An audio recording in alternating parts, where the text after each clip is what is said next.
1972, the corporate cases, the corporate-centric cases were introduced at the beginning, and then the small business, personal decision-making cases were used at the second part of the course. I propose that increased ethical awareness will increase students' idealism, and then increased ethical awareness will decrease relativism. So it will move students from that subjectivist perspective to a more Kantian perspective.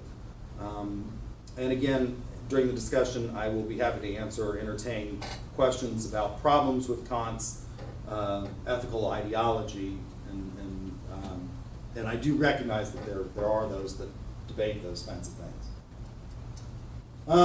So I explore 4 research questions. Do relativism and idealism affect or differ between marketing undergraduates versus non-business students? And then is there a difference between the beginning of their career and then sort of the end of their career? Does training in logic and critical thinking enhance their ethical reasoning? Does the efficacy of 2 alternative case types, the small business versus personal decision making versus the corporate, differ? And then does a semester-long dedicated marketing ethics course influence students' ethical orientation? So I pre-tested the ethics instrument. The EPQ has been widely used, and so I didn't do a pre-test on that because it's been used in so many studies. But I did pre-test the instrument that I designed, which was 50 questions, 25 of which were sort of general knowledge of ethical theory and logic and critical thinking, and then a series of vignettes that asked them to identify all of the ethical issues and then identify which argument is being used. To limit confounding, all of the responses or all of the scenario outcomes that were presented were all identical. It was just different rationales were given, and all of the outcomes, to avoid any problems with the IRB, were what would be considered by, I think, most people to be the ethical outcome, simply based on different philosophical justifications for that outcome. I pre-tested it by sending it to a panel of people who teach ethics. So, for example, Dr. Hyman, Dr. Heumann were part of that panel, and then some philosophers at UCL. I then asked 6 students to read through the instrument and sort of talk out whether or not they had any problems understanding the directions, using a verbal protocol that was tape recorded. And then I did pre-test it with 25 students in a Principles of Marketing class and ran a Cronbach's alpha on that, and it was a 0.75 for that, which 0.70 is generally considered acceptable for educational classroom setting type tests. If you have a high stakes test, the pedagogy literature suggests that you should have an alpha of 0.90, but this is not sort of a GMAT, LSAT type test.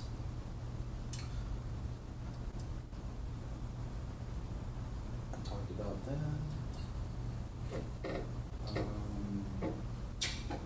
So then during the course, and in both the non-business class and in the principles class, they were administered all of the instruments at the beginning of the class, and they were also they were issued the instruments at the end, both the EPQ and the ethics instrument. And in the marketing ethics course, they were used to pre-test, post-test design on both of those as well. So H1A through D were tested using a one-way ANOVA and then a post-hoc analysis to determine where specific differences lie in terms of the 4 different groups. There were no significant differences between marketing students and non-business students, so H1A was not supported. And I thought that was interesting given the fact that there was quite a bit of literature that suggested that in the past, marketing students or business students were more relativistic, subjectivistic than their non-business counterparts. Those studies, however, are about 15 to 20 years old, and I think that one of the things that may have happened is all students may have become more relativistic in their outlook over time as a result of the constant bombardment of information and a constant questioning of information as a result of their access to the internet 24/7. And was that true in terms of looking at the, I mean, I know that there was no difference between the two sets of students. But were they all highly relativistic? Uh-huh. They were somewhat relativistic. Okay. It's hard to tell norm it because against some of those previous studies, because you were saying you're not using the same instrument. yeah, I didn't right? use the same instrument from the others. Used I think the DIT, and so I didn't know how to norm it. The overall scores were sort of they were sort of fell in the middle. I mean, you know, it is a continuum, and they were just sort of middle of the road, which doesn't suggest high degrees of relativism. So I would just be careful if you're, I mean, writing it up, if you stating those kinds of conclusions, unless you can norm it against argue somehow right. that there was a way you looked at the DIT versus your scales that would lead you to believe that. Otherwise, I just wouldn't go. I mean, because there's really no. You can't say that without having some substance behind it. But it might be there in the data somehow if you could find a way to norm it. All right. And on idealism, there were significant differences between the experimental 2 group and non-business students, but there was not a statistical significance between the marketing ethics 1 and non-business students. And I think that may be a result of the sample size, the population sizes, which were obviously limited by the number of students that I could get to enroll and both complete the courses. So I did lose a considerable amount of data from first administration to second as a result of drops and stuff like that.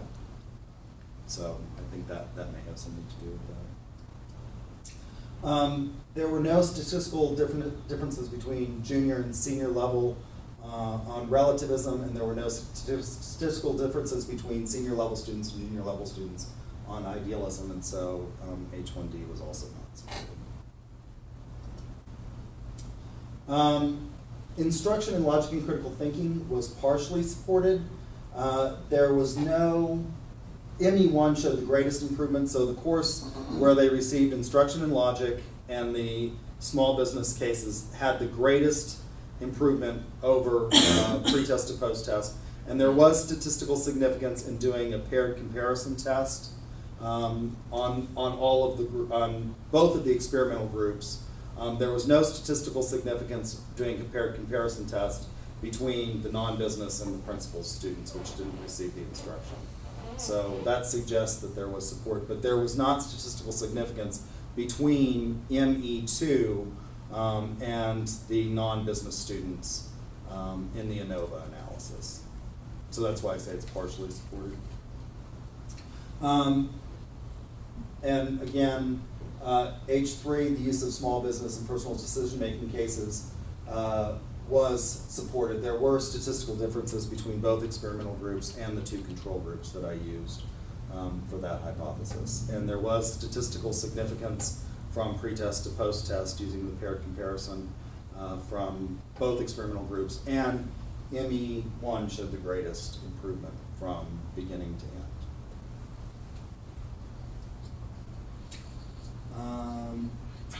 H4 and 5 used a repeated measures ANOVA, a post hoc analysis, and then a paired samples test to look at the significance. There were significant increases in idealism for ME1 and ME2, and it was partially supported. There was no statistical differences between ME1 and the non-business and principals.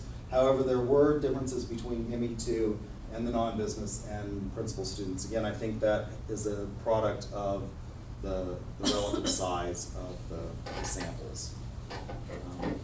But there was an increase in idealism from pre-test to post-test. And then there was a significant decrease in relativism for both of the experimental groups. However, there was, with comparison of the control groups, there was only a difference between ME2 and the principal students. There was not a statistical difference between ME2 and even the non-business students. And again, I think that's a product, that's the size of sample size. So I actually do intend to rerun the data after I collect it, because it's my understanding that we're offering the same, I'm teaching the same courses in the fall, so I can gather more data, and I filed for an extension of my IRB at UCO to continue data collection on that. So I talk in this part about what was supported, which I just did. Managerial implications. I think the managerial implication is that it suggests that corporate training has become a major issue in terms of ethics under Sarbanes-Oxley. Corporations, publicly traded corporations, are required to have an ethics officer and a compliance officer and monitor that. One of the things that you look at in court cases when they start filing criminal charges against corporations under Sarbanes-Oxley or the Racketeering, Influenced, and Corrupt Organizations Act is whether or not the corporation engages in compliance and whether or not that compliance is taken seriously. That mitigates damages to the corporation, and the corporation's training program, in essence, becomes part of the trial. They, in essence, put the corporate compliance scheme on trial. And so what I suggest is that managers may learn from this study in implementing actual corporate compliance training programs that will impact students. I suggest also that because I looked at the results at two distinct periods of time, at the beginning of a semester and at the end of a semester, what may happen as students leave the university and go to work in the corporate world is that that knowledge may decay, and that position that they initially, or that they took after a full semester's course in ethics may also start to decay, and they may return to a more subjectivist sort of perspective in their outlook over time. And so corporate compliance programs might benefit from implementing at least a scaled back model of this, this research. Limitations. The study used students at a fairly homogeneous institution. It's overwhelmingly Anglo at the University of Central Oklahoma. The percentage of blacks, Hispanics, and Native Americans is minimal. The traditional age of the student it's fairly traditional college age. Edmond is a fairly homogeneous community. A lot of the students come from the Oklahoma City area. There isn't a great deal of diversity in terms of their sort of backgrounds at the university. Is there a lot in the literature that would suggest that those things would affect the effectiveness of ethics training? There is some that suggest that culture, and that was in my lit review, that culture plays a big role. And collectivist cultures have a tendency to be less, they have a tendency to be more idealistic but more relativistic in their outlook. But it shouldn't matter in terms of the pedagogy of how you teach. I can see it deals with the ones in terms of relativism and idealism, but it shouldn't. Right. There's nothing to suggest that ethnicity or age, or because in fact, if I'm not correct, so there wasn't a difference if they got the training early on or later in the program, correct?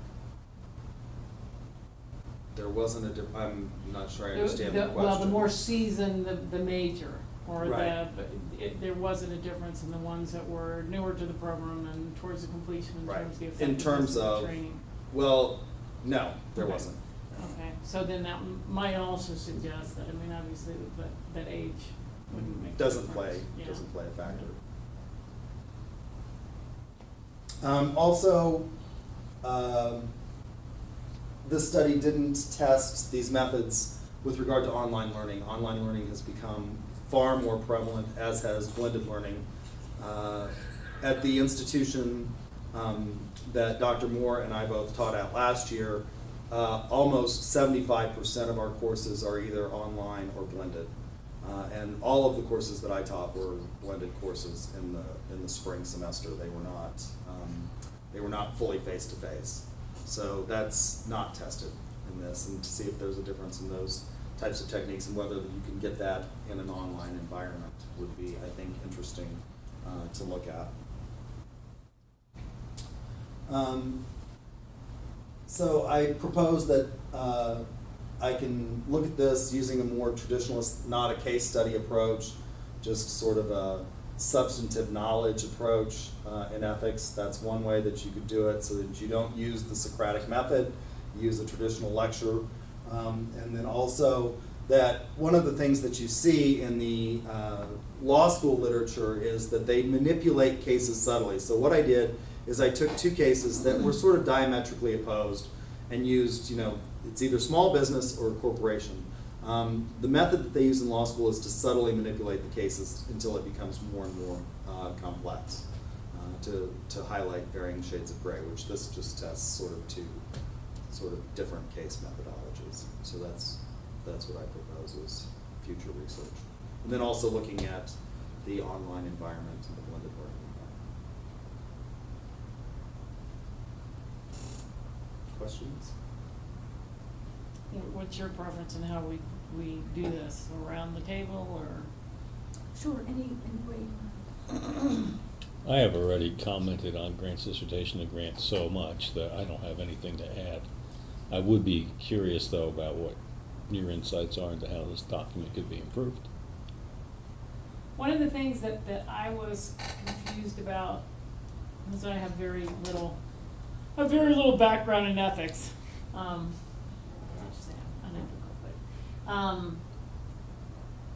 It seemed to me there was a big gap in the literature review. I was reading along in chapters 1 and 2. They were very well written. It went very smoothly. Then all of a sudden I got to chapter 3, and the hypotheses were not intuitive to me after 2. And specifically where I got lost is, can you explain to me, give me a very brief synopsis, like very brief, distinguishing the 4 schools of thought, which I am assuming, because it never really came out straight, were the virtue ethics, the utilitarianism, the deontological ethics, and the subjectivism. Is that correct? Those are the 4 schools? Yes, those are the ones that they asked them to identify. Okay, so the 4 schools of thought and kind of what is similar or different about those, what makes them different. And then how that fits against the relativism, idealism principles. Can you give me a brief? So the low idealism, high relativism corresponds with subjectivism, which is one of the philosophical schools. It's a challenge to ethics. Most philosophical ethicists, and in the business ethics literature, they do present it as a ethical theory. In the philosophy literature, they present it as a priori wrong, but something that we have to address in order to overcome it. Okay. Right? And so again, that was low relativism. That's low. So that's low relativism. High idealism. High idealism. Okay. So then the continuum. If you have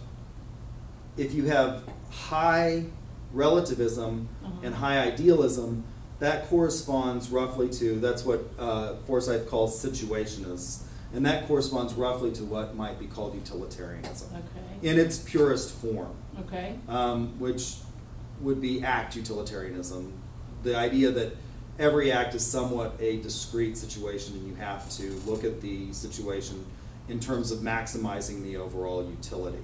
Is that what's common, sometimes referred to, I've seen as situational ethics? That's so. In what I found in the business literature is these terms are very clearly defined in philosophy. They are less clearly defined in business settings. For example, situationists. That would be in philosophy. They would clearly call that act utilitarianism, right? And then when you get into the business literature, they start talking about situational ethics from a utilitarian perspective. Where would empathy enter in here, Grant? Does it tie in directly to some of these? Yeah, it actually does. So what you could look at is you could look at empathy from the perspective of the subjectivist. So subjectivism, and this is why, and I've talked to Dr. Hyman about how to insert this argument from in order to do philosophy. So you have to sort of do a modus ponens deductive argument here. So subjectivism would say empathy is almost impossible, right? And the reason they would say this is because all you can really know, it's a philosophical concept called solipsism, and all you can really know is yourself. So, can I talk about my movie that may be offensive to women without getting in trouble? I mean, will it offend anybody? There's a Steve Martin movie, it's an old movie, Roxanne, in which he says, I could never be a woman because I would stay at home all day and play with my own breasts. Well, he'd still be Steve Martin, right? I mean, so the subjectivist would say empathy is impossible. Because I can't really know what it is to be anyone else other than myself. Which is why I can't really formulate a priori rules. Because I've never been anyone other than who I am. Right. Right?